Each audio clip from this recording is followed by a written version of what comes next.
Hi, hello, I'm Sam Harrison. I read, review and discuss fantasy and science fiction books, and today is a monumentous day. We're going to be going through my top 10 fantasy series of all time. I'm going to go through a few rules with you guys. Basically, there are no rules. The series does not have to be complete. I don't have to be up to date on it. And I would allow more than one series by the same author. However, the only author that I've read more than one series by is Brandon Sanderson, and all of those books I have lumped together as the Cosmere. So whether they made the list or not, you'll have to stick around and watch the whole video. But let's get straight into things with my number 10 on this list, which is an independent urban fantasy series, The Deck Collection by Andrew Gibler.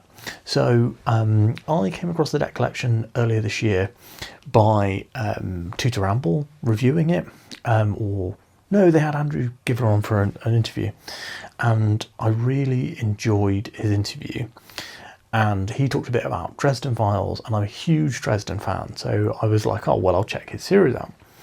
And lo and behold, it was just him going like, look, you know, there's no Dresden Files books coming out. I'm going to write books that are pretty similar to that. They are fun, they are funny, they have fantastic world building, and this is one of the great things about Dresden and you know, The Deck Collection, which is that they have really fantastic world building.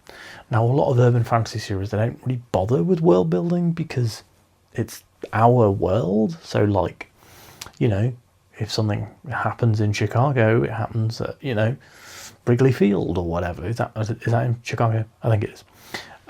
So, you know, if you're going to set a series in LA, like The Deck Collection, then, you know, like, oh, all the climactic battles happen at the Hollywood sign, but they don't in The Deck Collection. And we see other universes, we see races and magical creatures and angels and demons and so much cool stuff. And I just think that The Deck Collection is something that I really want to put on more people's radar. The books are really, really fun and breezy reads. I've only read 3 out of the 4 that are available, but I cannot wait to get to book 4. And I'll tell you guys right now, the audiobooks are the way to listen to this, to read this series. So if you're interested in something that's got a great audiobook, then The Deck Collection would be maybe number 1 on my list of series in terms of quality of audiobook. Huge recommendation. Let's move on to number 9. So number 9 is the Empire of the Wolf trilogy by Richard Swan. So if we were talking about just books, like single books, not series, The Justice of Kings would be very high on my individual fantasy books of all time list. Now, The Justice of Kings is as close to a perfect book for my sensibilities as I think I've read in a very long time. It's incredibly accessible to read. It's really well paced. It's got these incredible kind of, you know, Lovecraftian horror elements to it, and kind of hovering in the background. The characters are really, really well developed, and I really like the viewpoint that we have of this. Is kind of like it's the one of the characters who is the youngest character in the book retelling the story as an old woman, and I really love the way that she narrates the story from that point of view. You know, so she's often thinking about how awful she was as a teenager, and like how silly she was, but then she's also kind of reminiscing about the good times, and she's kind of despairing about the really awful shit that she went through. And yeah, The Empire of the Wolf is a really, really, really good series. It would be much higher on this list if the final book wasn't a little disappointing to me. So book 1, incredible, 5 stars, one of the best books I've read. Book 2, still very, very, very good. I didn't like that the focus of book 1 was a little diminished, and moving from the small town to the city in hindsight I didn't like as much. I liked when we had that kind of small town community, like everyone knows everyone and everyone's a suspect in this horrible murder. Loved it. Did not like it as much when we moved to the city and it became a bit more of a wider, bigger story. However, I did kind of understand, like, you can't stay at that small scale forever. But I would have maybe liked to have seen an in-between sort of scale, rather than it being like, this book's about the fate of a town, this book's about the fate of an empire, And I wish that we had gone like maybe town, city, empire. The final book, unfortunately, was a bit of a letdown for me. There's a couple of side stories, well, not side stories, there's a couple of sections of the book that I felt didn't really matter in the whole grand scheme of things and could have been cut. And then you also, when you get to the end of the book, a lot of the conflicts, I wish they were a bit more of a personal scale. So very, very good book. And I love the series as a whole, but the final one didn't really do it for me. So really highly recommend. And I think that the characters, Von Volt, Bressinger, Helena, Sir Radomir, all of them are fantastic. And like, let's not forget the dog, Heinrich. Love the dog. Fancy dogs, absolutely. Get in my zone. Number 8 on the series. So,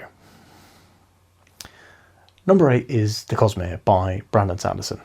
So, The Cosmere is a fantastic, multiversal fantasy series with all of these common elements. It's incredibly accessible. Every single book ends in like this fantastic, bombastic Sanderlanche. This series is made up of like God knows how many books at this point. We've got like 9 Mistborn books and Warbringer and Elantris and Stormlight, which there's 5 main books, and then all these novellas. There's loads of short stories. There's the Secret Projects, of which 3 of them are Cosmere books. And I think the Cosmere for me has some of the highest highs and some of the lowest lows in fantasy. So some of the books in the Cosmere that I did not get on with as much are some of my toughest force yourself through it reads. Edge Dancer, to call it out specifically, is a book that it's like the weakest book that I've ever finished in terms of how much I liked it. It's not particularly poorly written. It's more that I hate the POV, and so every word was a drag in that book, So, yeah, the Wind and Truth, excellent. Oathbringer, excellent. Shadows of Self, Elantris, and Tress of the Emerald Sea, absolutely top tier. I would say possibly Shadows of Self and Elantris are my 2 favourite Sanderson books. Controversial, because people don't like Elantris. But I don't like Warbreaker, and people love Warbreaker. But I think the magic's kind of rubbish. Anyway, so yeah, incredible potential for the Cosmere. I do wish that Brandon was not taking a huge break right now. I think one of the best things about the Cosmere is the cadence of releases, that we get a new entry every single year. And I will be really sad to go, 5 years without seeing a new full novel from Brandon Sanderson. However, what he's written, the breadth of quality and also the interconnectedness of these books, just huge fan, absolutely love it, and really looking forward to, being 45 and reading the next Cosmere book. Next at number 7, we have The Realm of the Elderlings by Robin Hobb. So many people may not know that I've actually read this series. Not read the whole series. I've read 4 books, which I feel like is enough to rank it. And one of the reasons that even though I've only read 4 books out of 16, and I've read the entirety of the Cosmere and Empire of the Wolf and Deck Collection, actually no, I've read 3 or 4 of Deck Collection. Anyway, even though comparatively I've read a very small amount of The Realm of the Elderlings, the one thing that I will tell you about The Realm of the Elderlings is that it is truly excellently written. And I think that if I had read more of it, it would be much higher on this list. In particular, Ship of Magic, which is the first book in the Live Ship Traders, which is the most recent book I've read by Hobb, is an absolute front runner for top 10 books of all time, like solo books. I completely fell in love with those characters, with that world, with the magic. I love that this series is a soft magic series.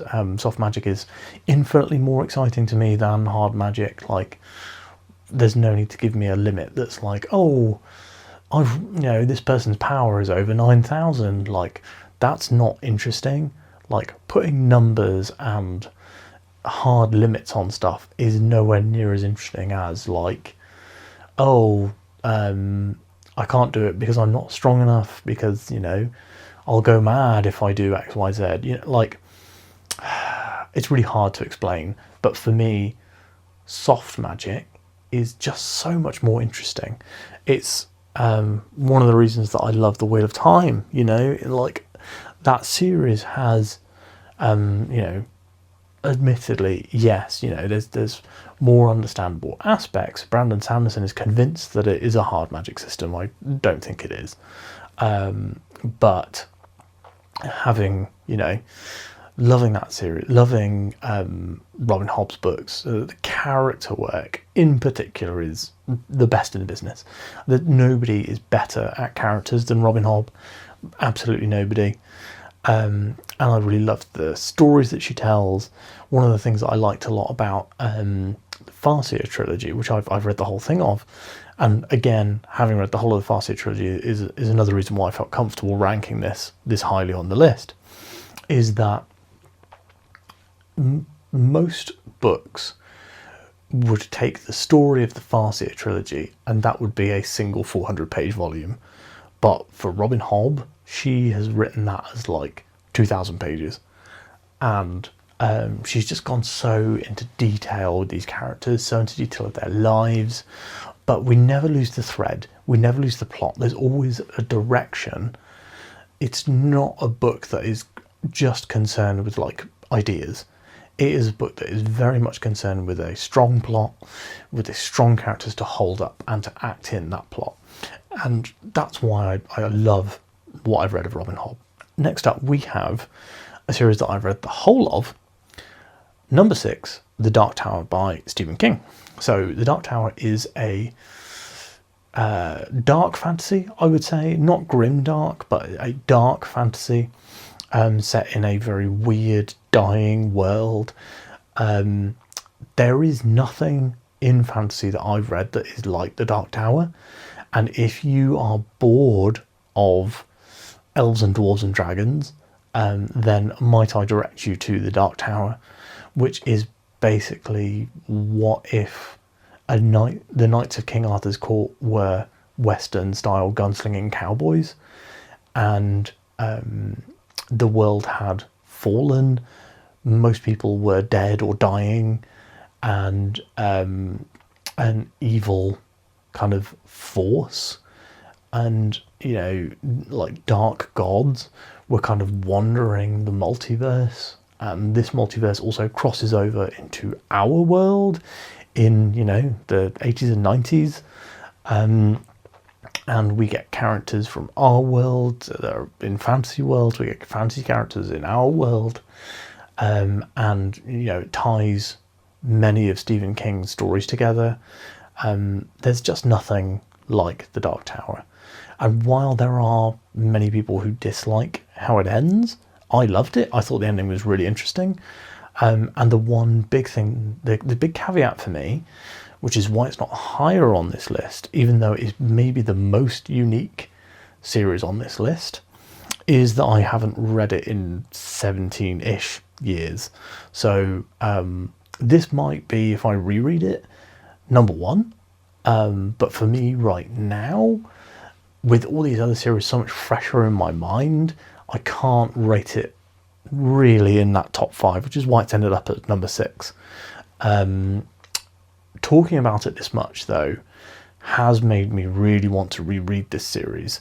So one of the things that I said in my building of this video, so I did a video where I talked and debated through what this top 10 should be, what the order should be. And in that video I said, if there's anyone out there who is a friend of mine, who's watched my channel, who has their own channel, and would like to do a Dark Tower buddy read, please let me know.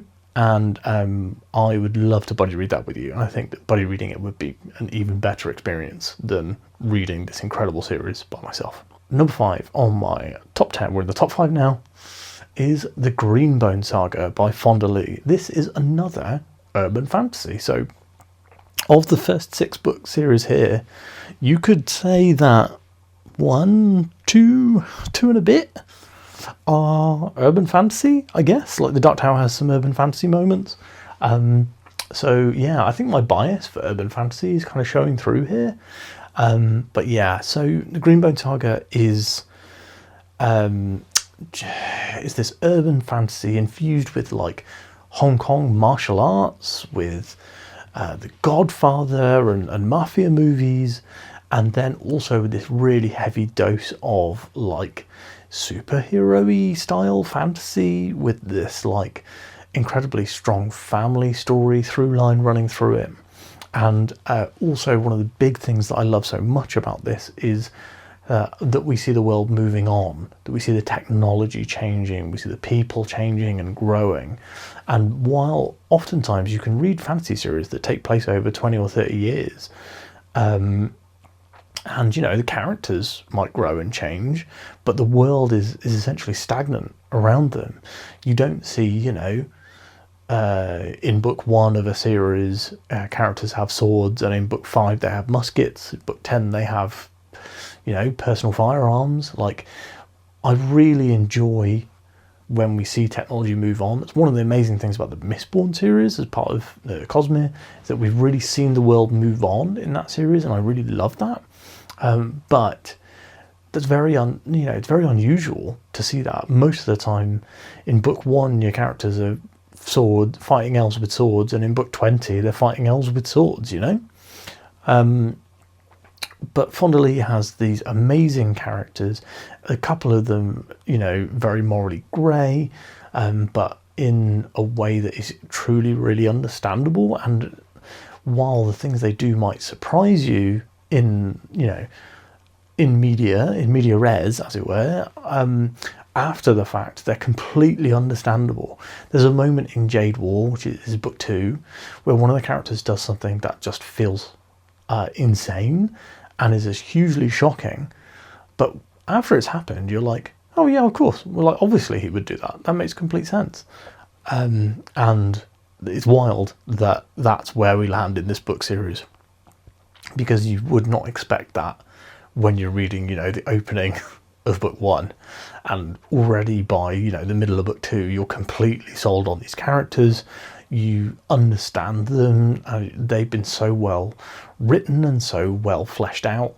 Fonda Lee's just got an absolute, you know, magic with these characters, with this world. And I also love the story. The only reason this is not higher on this list is because I wish there were more books. Book 6 covers a huge expanse of time, which I think genuinely could have been its own trilogy at least. And you know, there's enough events in these books that if you put more of the smaller events in between the big stuff, you absolutely could have got multiple books. And that's what I would have preferred, because I was so sad when I finished this series. And I loved the way that it ended. I love where all the characters laid when we finished with this series, and you know, how they'd all grown and developed. But I will say that final book, I just wish it was more books. At number 4, we have the Edan trilogy by Philip Chase. So this is a recent entry for me. I only read Return to Edan, the final book in the series, and one of my favourite fantasy books of all time. I only read that in September last year. So maybe this is recency bias. Maybe I'm also biased because Philip is a friend. However, please feel free to write me off if you like. However, I do think that the Edan trilogy is one of the most interesting and experimental fantasy trilogies that I have ever read. So it really changes up the structure of the way that fantasy trilogies are normally told, and that the story structure is very different. It deals with this kind of like theme of war, of dragons as like a nuclear weapon allegory, and then it also moves on to kind of the aftermath of these massive wars, and kind of what happens to countries that have been taken over, and what happens to kings who win wars, what happens to, you know, these messianic figures, these heroes that die in battle, or all these sorts of things, you know. And I felt like book 1 was great. Solid 4 stars, really enjoyed it. Loved the magic, loved the world, loved the plot. And I thought the characters were pretty strong. Book 2 completely changed the game for me, and book 2 was absolutely fantastic. Really loved it. And I finished book 2 and I almost had a bit of a book hangover. And I remember thinking that was so good that I kind of don't want to pick anything else up right now. And so I waited until Self-Pub September to read book 3. And then book 3 is one of my favourite books I've ever read. And book 3, you know, the prologue gave me goosebumps. And the series as a whole has just been so incredibly satisfying and so emotionally fulfilling. And I just love where the series ends. And I love the world, I love the characters, and I know Philip is returning to the series with a standalone, possibly this year. I think he said maybe this year. Don't quote me on that. And if he is, I will be trying to read that ASAP. Number 3 is The Dresden Files by Jim Butcher. So probably a lot of you have heard of The Dresden Files. This is another urban fantasy series. It's the highest ranked urban fantasy series, so if you hate urban fantasy, don't worry, this is the last one. This series is exclusively from the first person point of view of Harry Dresden, who is the only professional wizard in Chicago. He kind of runs being a wizard almost like being a private detective. So, you know, there's femme fatales, he's running down magical criminals or magical mobsters or all this sort of stuff. And Jim Butcher has just done everything that I love about fantasy, but in our world. So he's got these incredible world building, not just in the human world, but in, you know, the fairy world and the other realms that Dresden goes to. He's got this incredible character building as well. There are minor characters in the Dresden Files that are better than characters and, you know, protagonists and lead characters in other books. The villains in this series are absolutely despicable. Butcher is you know, villains like Nicodemus, for example, are incredible. John Marcone, such a great character. We also have tons of incredible side characters that I love. I've read 16 books and a ton of short stories from the Dresden Files, and if you told me that there were 20 more, I would literally drop my entire TBR and read all the rest of them. They are so quick and breezy to read. Like you know, you could maybe read 1.5 of these books in a day. Many of them I read in 2 days of like light reading. The audiobooks are read by James Masters, aka Spike from Buffy. It's just so good. The lore is incredible, the world built, the magic, the way that magic works in the Dresden Files world, I just love it. There are some minor complaints that I have. I don't love Harry's relationship with women. It has improved across the series. It dramatically has improved. Harry's relationship with one particular younger female character, and the way that I believe that Jim Butcher is pushing that character and Harry I don't like.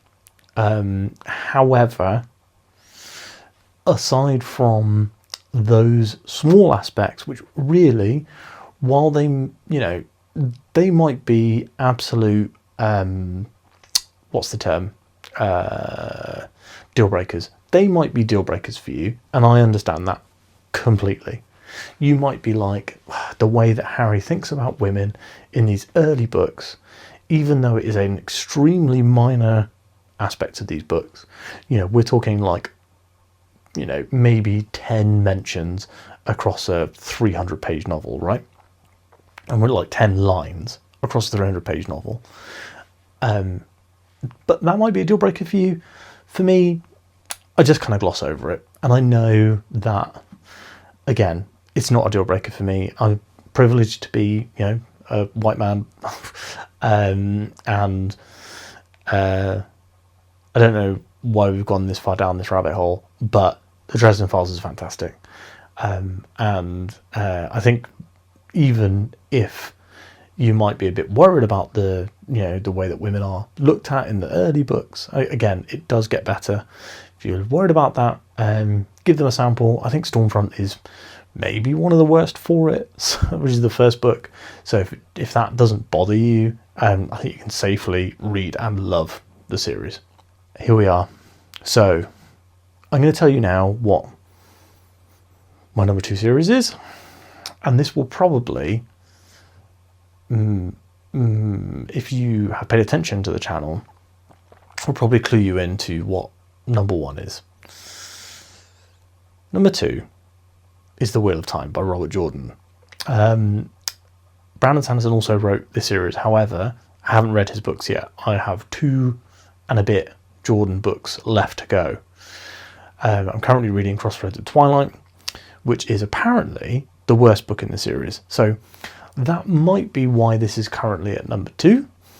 But for me, I just don't think anyone has written a fantasy series with this much depth, breadth, but that is also enjoyable, is so detailed, but is never boring, has incredible characters who I feel so close to after reading 9 books in a row with those characters, now on 10.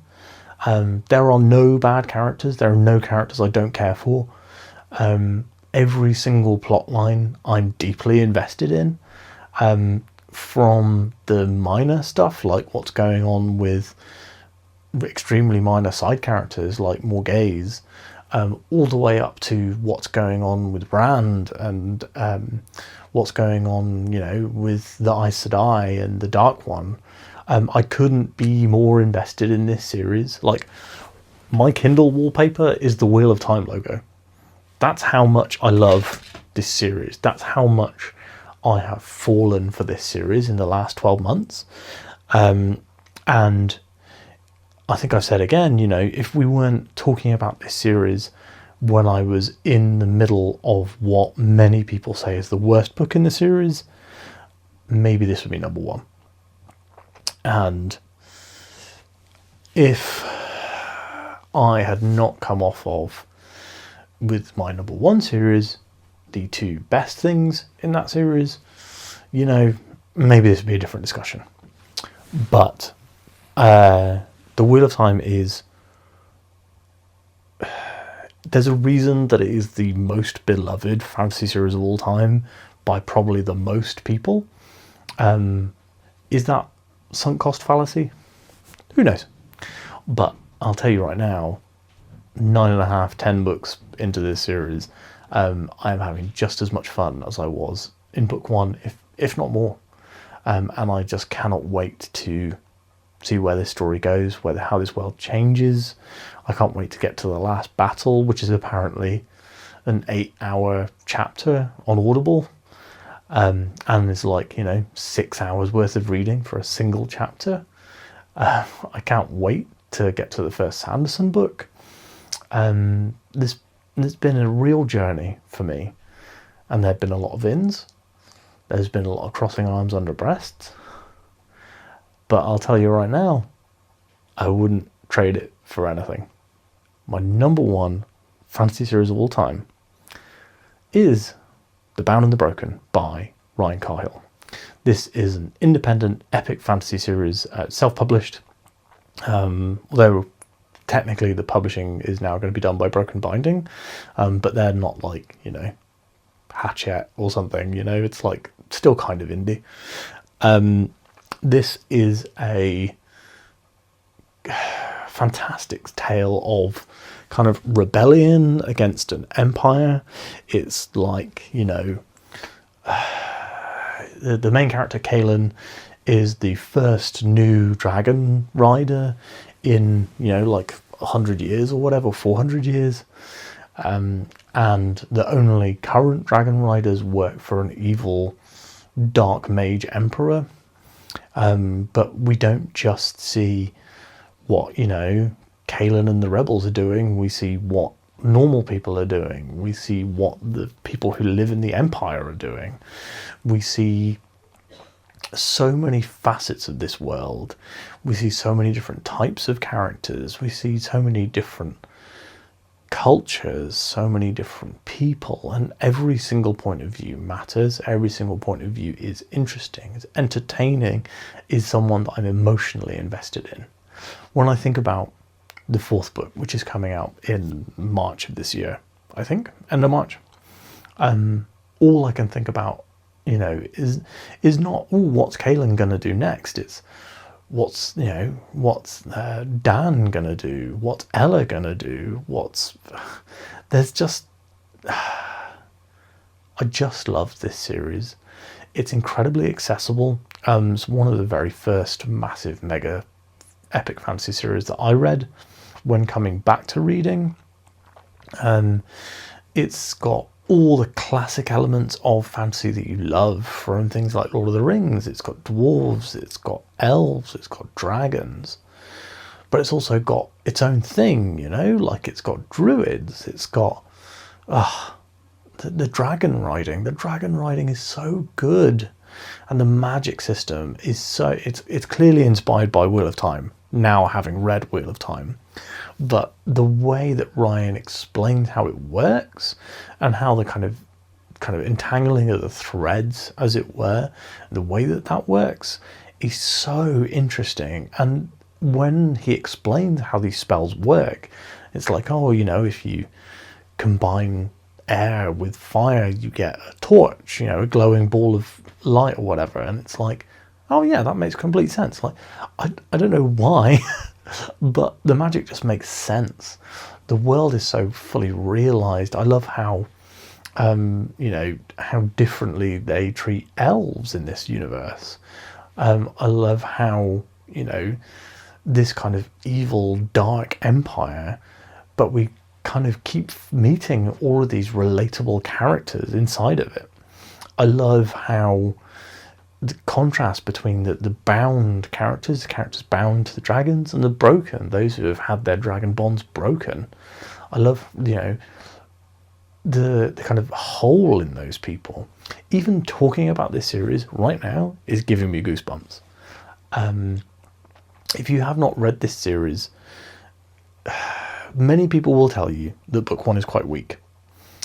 I did not find that. However, I will say I was not very widely read when I read book one. It could be quite weak compared to a lot of the other books on this list. I do not think I would want to put The Shadow Rising from the Wheel of Time up against Of Blood and Fire, book one in the series. However, I loved it. I love every book in this series. I love every novella. I would encourage you to read Of Blood and Fire before The Fall. I think The Fall is an excellent novella, but I enjoyed learning about the world through the eyes of the protagonist, rather than having all this information and then stripping it back to a more simple society and you know, growing it back out. All in all, this series is incredible. Every series on this list is a massive recommendation from me. There are, I would say, everything in the top 10, even if those series are outside of your genre, I would, you know, like sub-genres, I guess, I would recommend you try them. Like, I would give Dresden Files to like 90% of the people I know.